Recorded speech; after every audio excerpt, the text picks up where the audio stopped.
Nous sommes aujourd'hui le mardi 8 avril 2025, c'est effectivement le mois d'avril 2025. Et je voudrais donc vous saluer pour votre mobilisation exemplaire pour cette journée, où vous avez réellement encore observé donc le mot d'ordre du grec que nous avons lancé. Alors, pour cette journée, nous avons commencé par une importante séance de travail suite à une médiation de plusieurs personnalités qui ont pu nous amener à rencontrer notre ministère de tutelle.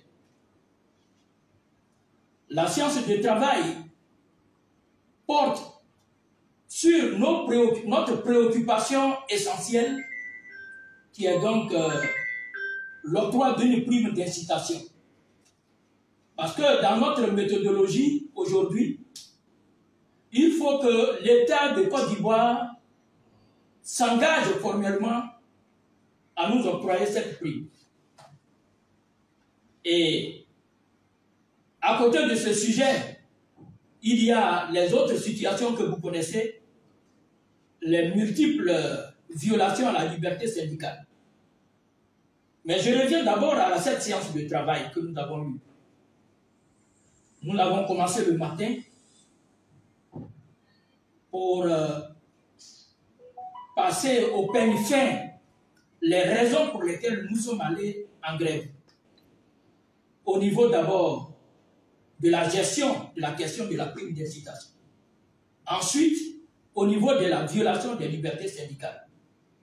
Nous lui avons fait comprendre l'inaction de la ministre d'État par rapport à cette question, où depuis le 28 novembre, un délai de 3 mois lui a été donné pour que le comité d'experts qu'elle avait décidé de mettre en place travaille pour que ces recommandations-là soient prises par le comité consultatif pour que ce comité-là puisse faire des propositions au gouvernement. De ce côté-là, rien n'a été fait.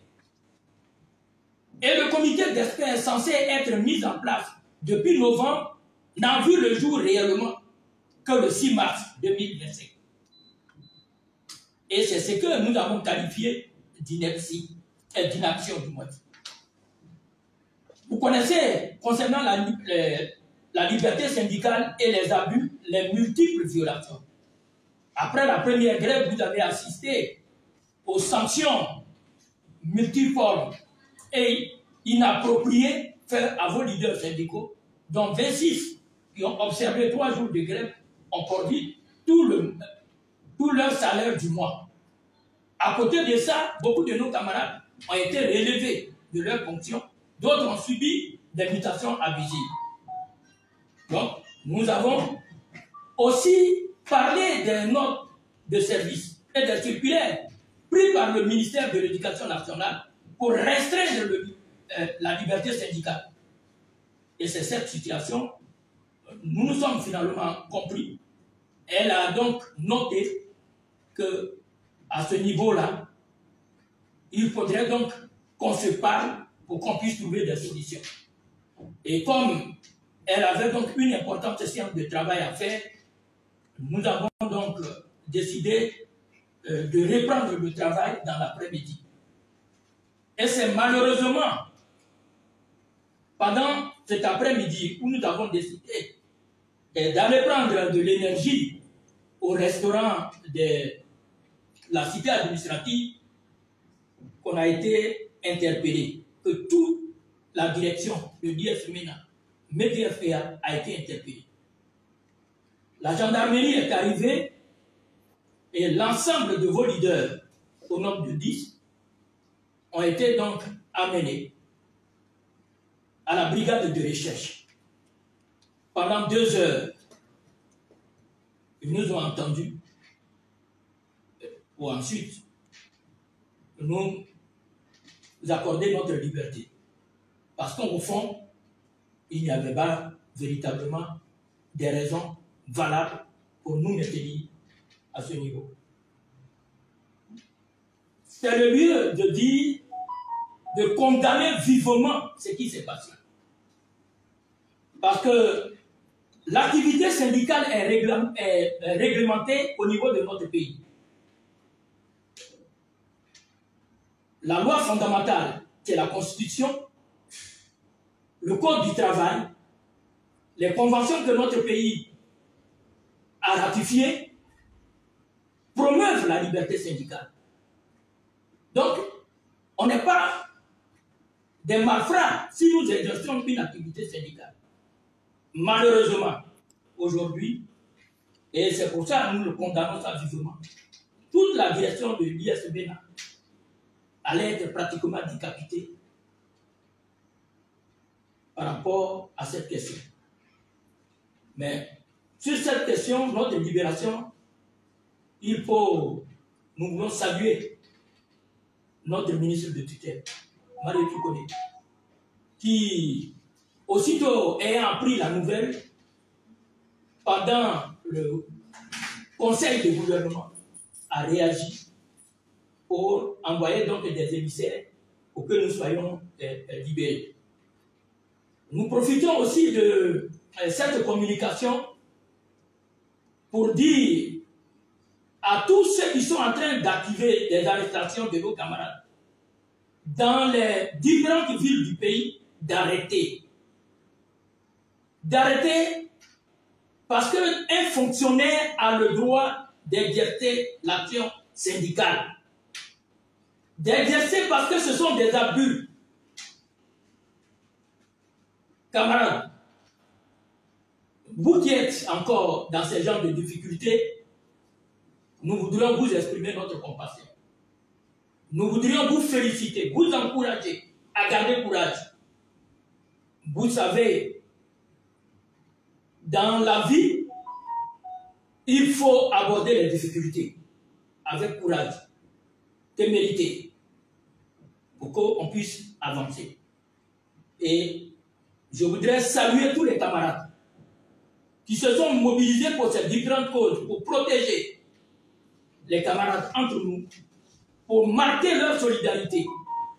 Parce que cette action que nous sommes en train de mener est une action essentielle pour l'enseignant dans notre pays.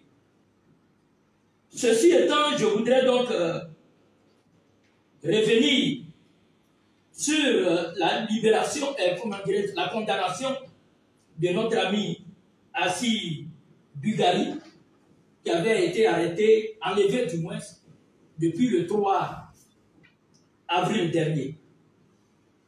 Malheureusement, la direction de l'ISMENA, qui devait être présente à ses côtés, pour les questions que je viens d'énumérer, cette direction n'a pas pu être à ses côtés. Et il nous est revenu qu'il a pris une sanction de 24 mois. Mais je pense qu'un appel sera fait. Et pendant ce temps, nous avions nous aussi commis un avocat. Et donc, on va donc se mettre à côté de lui pour mettre en marche la solidarité pour que notre camarade puisse retrouver donc sa liberté. En ce qui concerne donc le point de la situation du suivi de notre mouvement aujourd'hui, je voulais dire, encore féliciter l'enseignement général, secondaire général, technique et professionnel, avec 99,66% qui ont frôlé pratiquement les 100%. Féliciter les enseignants du préscolaire et du primaire, avec un taux de près de 85-56%. Nos amis des CAPOP et des APFC, avec 84,81%. Camarades, par cette mobilisation exemplaire, vous donnez de l'espoir aux enseignants du Côte d'Ivoire. Et je voudrais donc vous dire que la lutte continue. La grève est maintenue. Nous sommes en train de discuter. Nous sommes en train de discuter. Et si nous avons des conclusions, on vous appellera pour vous informer, pour que les procédures que nous avions ensemble mises en place soient respectées, si nous devons toutefois aller à la suspension de notre mode de grève. Camarades, courage, à la prime. À la prime. À la prime. À la prime. À la prime. Camarades enseignants du Lot du Bois, nous prenons la parole à cette heure pour vous faire le point clair de la situation qui traverse les réseaux sociaux. Chers camarades, au sortir d'une rencontre avec le ministère de l'Éducation nationale en vue de faire des propositions pour que notre ministre des tutelles puisse en servir au débat lors du conseil de gouvernement, nos leaders, en l'occurrence ceux de l'intersyndicale du ministère de l'Éducation nationale et de l'enseignement technique, ont été mis aux arrêts et se trouvent actuellement où nous vous parlons à la brigade de recherche. Camarades, on ne peut aucunement enfermer la révolution. On peut toutefois enfermer un révolutionnaire. Mais à chacun de nous, sommeille un leader convaincu de la cause que nous défendons. Camarades, nous voulons vous dire d'ores et déjà de rester mobilisés et nous tenons à vous réitérer que le mot d'ordre de grève se poursuit jusqu'à nouvel ordre et jusqu'à la libération totale de tous nos camarades mis aux arrêts. À la prime! À la prime! À la prime! À la prime! À la prime! À la prime! Ce matin, nous avons eu une séance de travail avec Madame le ministre de l'Éducation nationale et de l'alphabétisation suite à une convocation qu'elle nous a faite depuis hier relativement au sujet donc de notre arrêt de travail pour qu'elle puisse comprendre les raisons profondes qui ont guidé notre action. Nous avons travaillé sur ces éléments-là. Nous lui avons fait part de nos préoccupations les plus importantes pour lesquelles, pour nous, le gouvernement devrait donner un signal fort sur cette question. C'est à ce niveau donc que nous nous sommes séparés, tout en espérant donc la voir revenir pour qu'on échange de nouveau, pour que les choses puissent aller de l'avant. Et c'est à ce niveau précis, quand nous sommes descendus pour aller prendre un repas au niveau donc des restaurants qui sont au niveau des tours, que près d'une multitude de gendarmes sont venus vers nous pour nous interpeller. Nous avons voulu comprendre les raisons. Ils ont dit de venir. Et c'est ma personne, au premier abord, qui était visée. Parce qu'ils ont dit le nom, Bliblé. Ah, le voilà. Et donc, les amis ont fait preuve d'une solidarité exemplaire autour de moi pour dire non, cette forfaiture-là ne passera pas. S'il faut le prendre, c'est nous tous que vous allez prendre. Et je crois qu'eux-mêmes se sont constitués prisonniers auprès de moi. Et nous sommes allés à la brigade de recherche. Nous avons informé Madame le ministre de l'Éducation nationale, qui a donc tout mis en œuvre pour que nous puissions donc retrouver donc la liberté le plus rapidement possible. La raison en est qu'elle vient de sortir de la réunion du Conseil de gouvernement. Donc, nous voulons condamner fermement cette manière de faire. Parce que il faut que le dialogue triomphe. Nous sommes libres, nous sommes venus de nouveau voilà, pour dire merci à Madame, merci au gouvernement, et que nous sommes en train de travailler à la prime. À la prime. À la prime. À la prime. Aucune intimidation ne passera. Aucune intimidation. Et aucune déclaration forcée ne sera valide. Non. On reste mobilisé, le combat continue. Jusqu'à la fin. Le plus grave, c'est que le parquet est allé même jusqu'à dire qu'ils ignoraient que c'était le domicile de M. Assis et qu'ils s'y sont rendus comme cela, de nuit à 1h du matin, et les agents ont cassé les portes et l'ont interpellé. Mais c'est grave ce qui vient d'être dit pour la liberté des personnes en Côte d'Ivoire. Et c'est pour cela que nous allons interjeter appel afin qu'un autre jugement, une autre cour puisse examiner ce dossier dans des conditions de plus grande sérénité.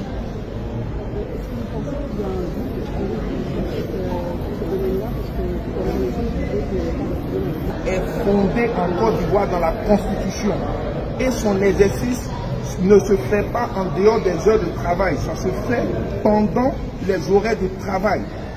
Cela, c'est connu que le juge nous dise qu'elle ignore, qu'elle ne trouve pas la base textuelle, nous apprécierons et nous développerons d'autres moyens devant la cour d'appel. Au moment de plaidoirie, vous avez l'impression qu'on essaie de briser un mouvement de grève. Pourquoi est-ce que c'est ça? Mais à la vérité, il est poursuivi pour coalition d'agents publics. Vous avez bien pu noter qu'il était seul. Et même quand les membres du directoire ont été arrêtés, ils ont été relâchés. Mais quels sont les faits reprochés à M. Assi? Simplement d'avoir véhiculé le message comme quoi il y aura une grève le 3 et le 4 avril. Mais il a fait en tant que chargé de communication du MEDD. Donc il était dans sa mission. Qu'on nous dise que ça n'a rien à voir avec le droit de grève, mais qu'il a commis une faute en dehors du droit de grève par la diffusion de vidéos, on leur a demandé de nous rapporter simplement ces vidéos pour qu'on puisse en débattre. Vous avez vu que on ne nous a pas apporté de vidéos. On a demandé les preuves de l'obstruction qu'il aurait faite dans les écoles. On ne nous a pas apporté de preuves. Finalement, on nous sort comme dans un chapeau qu'on a fouillé, on n'a pas trouvé le test qui permet à un syndicat, aux heures de travail, de se promener et de rencontrer ses syndiqués. Mais la juridiction également a oublié de dire comment le droit syndical, selon elle, doit s'appliquer, puisque ça ne s'applique pas également en dehors des heures de travail. Donc pour nous, nous sommes tristes face à cette décision, mais après avoir échangé avec M. Assi, nous allons immédiatement interjeter appel de cette décision. Maître Léon-Paul Boto.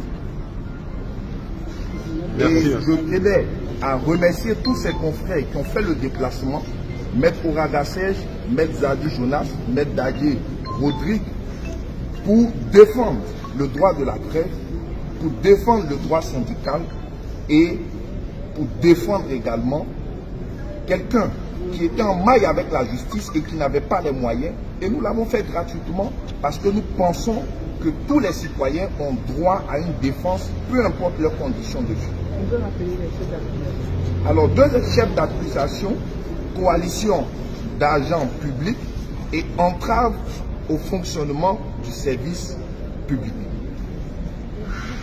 Merci. Ok. Aujourd'hui, 8 avril 2025, depuis la mairie d'Adjamé, on vient de faire un point de presse. Il faut d'abord rappeler simplement que nous sommes agents des collectivités de Côte d'Ivoire. Les agents recrutés localement par les maires, les présidents des conseils et les districts. Depuis 3 ans, nous réclamons le paiement des primes accordées aux fonctionnaires et agents, notamment 60 000 francs indemnité contributive au logement et 10 000 francs prime de transport pour ceux qui sont à Abidjan et puis 3 000 francs pour l'intérieur. Ces mesures, depuis, n'ont pas pu trouver solution. Et pourtant, ces mesures sont contenues dans tous les budgets. On le rappelle, dans les collectivités, donc dans les mairies, les districts et les conseils, il faut d'abord approuver les budgets avant de les exécuter. Voilà comment ça fonctionne. Nous constatons que depuis 3 ans, toutes ces mesures sont contenues dans les budgets. Et pour payer, ça pose problème. Le ministre de l'Intérieur, le général de corps d'armée Barbodo, nous avait promis de donner cet argent-là. C'est ça qui est vrai. Pour la fin du mois de décembre 2024. Ça n'a pas été. C'est ce que nous a amené à la première grève qui a été, sans titre, bien suivie, et je voulais saluer avec déférence et dévouement tous les agents des collectivités. Au bout de 4 mois après, aujourd'hui encore, la situation n'a pas varié. La Constitution de Côte d'Ivoire, à son article 11, dit que nous avons le droit de manifester un mécontentement dans le cadre légal. Après avoir constaté, on va dire la mauvaise foi et la méchanceté de nos dirigeants à ce niveau-là. Ils disent qu'ils sont prêts à payer, mais nous on va se taire. Nous on dit qu'ils n'ont qu'à payer et puis nous on va se taire. C'est ça. Donc à partir de la mairie de Adjamé, j'annonce au nom de la coalition plus, au nom de l'intersyndical, que les jeudi 24 et vendredi 25 avril, si nous n'avons pas la satisfaction de nos revendications, nous procédons à un arrêt de travail purement et simplement. J'ai dit, le 24 et 25 avril 2025, si nos problèmes ne sont pas réglés, un seul point à l'ordre du jour, le paiement intégral des mesures sociales. Si ce n'est pas fait, on va débrayer, il y aura paralysie totale dans les collectivités. On l'a dit hier qu'on ne lâchera rien. On le dit aujourd'hui, on ne lâchera rien. On le dit après demain, on ne lâchera rien. Jusqu'à la satisfaction de nos revendications légitimes. Ce n'est que justice sociale. Ce n'est que justice sociale. On a plusieurs enfants, on a plusieurs enfants. Arrêtez l'intimidation, arrêtez la manipulation. Appelez-nous et on a des propositions claires à faire pour sortir de l'impasse. Parce que diriger, c'est prévenir. Nous sommes des Ivoiriens. Vous avez dit, et avec vous, nous sommes d'accord que la Côte d'Ivoire doit être la Côte d'Ivoire solidaire. La Côte d'Ivoire doit être la Côte d'Ivoire solidaire. Comment se manifeste cette solidarité en termes de politique de gestion humaine? Mais c'est de satisfaire un peu tout le corps social qui constitue la nation ivoirienne, dont nous, les agents des collectivités. C'est tout ce qu'on demande.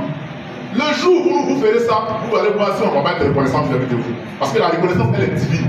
Nous voudrions solliciter le chef de l'État pour lui demander maintenant de nous accorder ces mesures-là, parce qu'elles sont dans notre budget, un acte réglementaire, et puis c'est fini. Si ce n'est pas le cas, on va débrayer. On n'a pas d'autre choix. On peut nous éviter ça. J'appelle ici à la conscience professionnelle des acteurs de ce pays.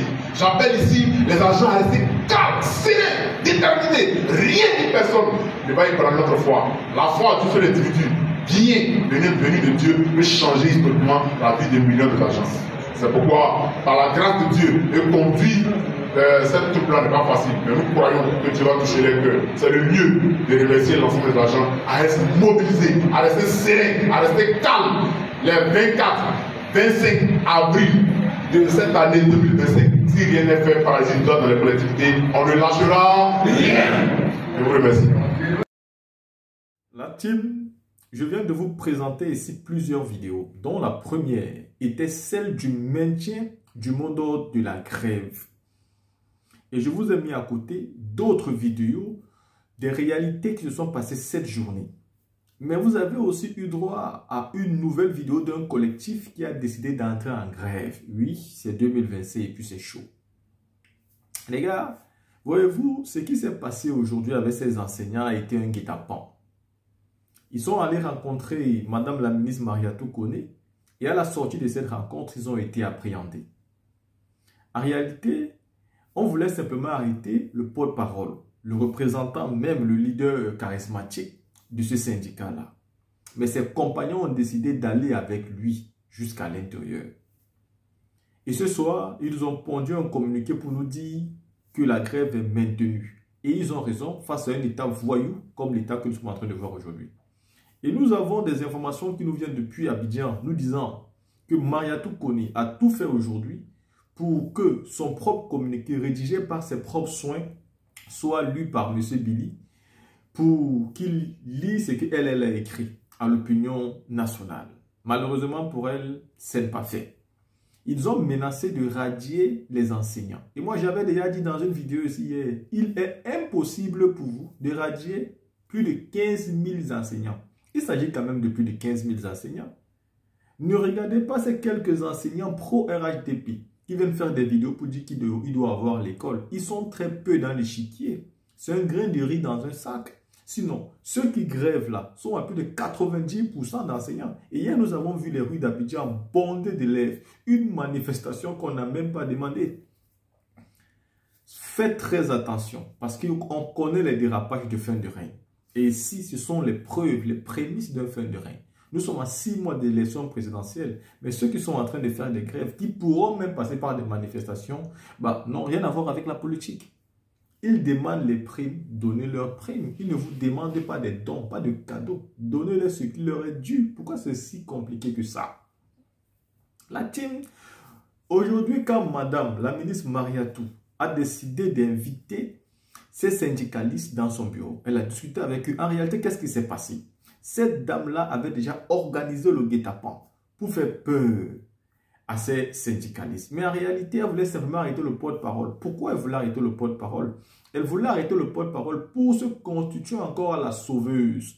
C'est ça qui s'est passé. Elle veut être pompier pyromane. je mets le feu et je viens éteindre. En réalité, c'est elle qui a organisé tout ceci pour après venir maintenant les faire libérer et se faire passer pour la bonne samaritaine, croyant que ça va faire changer l'idée, n'est-ce pas, des syndicalistes, mais qui ne sont pas cons. Ils ne sont pas idiots, ce sont des enseignants. Ils ont quelque chose dans la calebasse quand même. Un régime ne doit pas se comporter comme ça. Face à ce genre de situation, discuter, négocier sincèrement. Vous n'avez pas à faire des marmailles, vous n'avez pas à tricher, vous n'avez pas à inventer des stratégies. Négocier, payer et la vie va changer, aussi simple que ça. Pourquoi c'est si compliqué pour vous? Pourquoi c'est si difficile d'aller dans le droit chemin sans essayer de faire des stratégies, n'est-ce pas, de distraire l'opinion nationale? Il s'agit des enfants qui ne vont plus à l'école. Trouvez des solutions. Les parents vont payer l'argent. La team, voici la situation aujourd'hui et ce petit bilan de cette journée de grève. Dites-moi ce que vous pensez, on se voit pour une autre vidéo.